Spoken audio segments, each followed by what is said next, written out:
The River Ems. Not the most dramatic setting today. Grey, a bit cold, typical North German weather. But this river connects us to a rather important moment. Last year, further along this same river, on a cycling trip to the Netherlands, my husband proposed. Sunny afternoon on the dike, just the two of us and a few thousand birds. He'd been carrying the ring for weeks.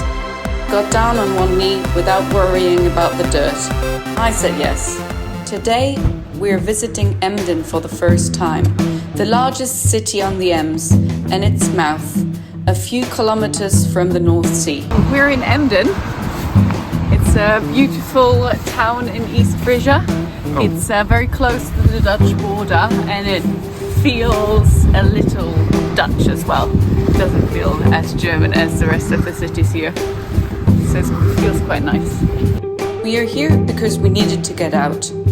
The van build has hit another one of those problems where staring at it achieves precisely nothing. So we did the sensible thing and left. Emden sits at the mouth of the Ems, close to the Netherlands. You can feel the Dutch influence immediately. Flat, practical, built around water. And despite the weather, it's rather charming. From the Middle Ages, Emden's wealth came from a commercial privilege called Stapelrecht. Ships heading inland had to stop here, unload their cargo and offer it for sale in the city for several days before continuing upriver toward Münster. Legal extortion, essentially. Extremely profitable if you were a local merchant, less so if you were trying to actually get somewhere. In the 16th century, Emden became a refuge for Protestant exiles. Calvinists fled here from the Spanish-controlled Netherlands in huge numbers.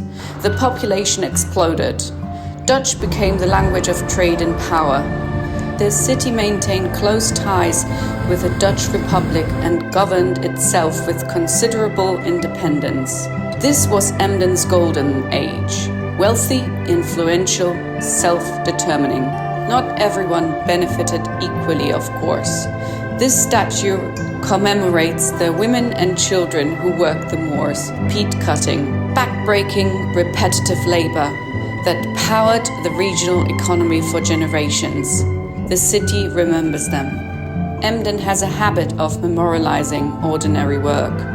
Street cleaners, dock laborers, the people who kept things running while merchants argued about tariffs. No romanticism, just acknowledgement. From the 17th century onward, Emden's fortunes declined.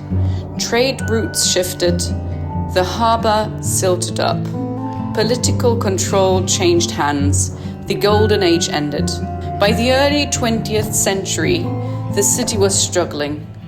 Before 1933, Emden had the largest Jewish community in East Frisia, a synagogue, an established civic presence. In October 1933, the city's mayor, Wilhelm Mützelburg, was publicly assaulted by the local National Socialist and forced from office.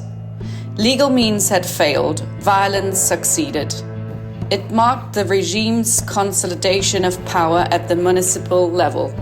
After the November 1938 pogroms, many Jews emigrated. Those who remained were deported, murdered. The community was destroyed. During the Second World War, Emden became a strategic target. The port handled iron ore for the Ruhr. Between 1940 and 1945, the city endured more than 80 air raids. The response was extraordinary. 35 large reinforced bunkers were constructed along with numerous smaller shelters. Theoretically, space for nearly the entire population. This is one of them. Dark piece of history. On the 6th of September 1944, a single night raid by the Royal Air Force destroyed approximately 80% of the historic center.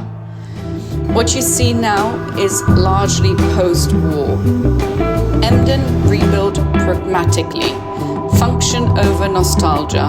The priority was housing, infrastructure, and a working port. river still matters. Ships still pass through. The Staatsrecht is gone, which is probably for the best.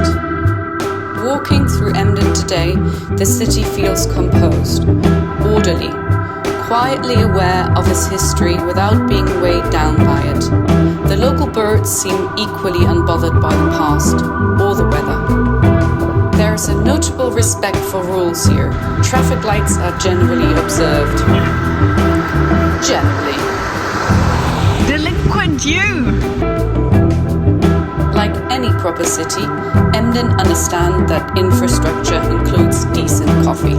A city built on water and trade, shaped by refugees and merchants, by the peat cutters and dock workers, by war, destruction and practical rebuilding. Despite the grey skies, we enjoyed this thoroughly.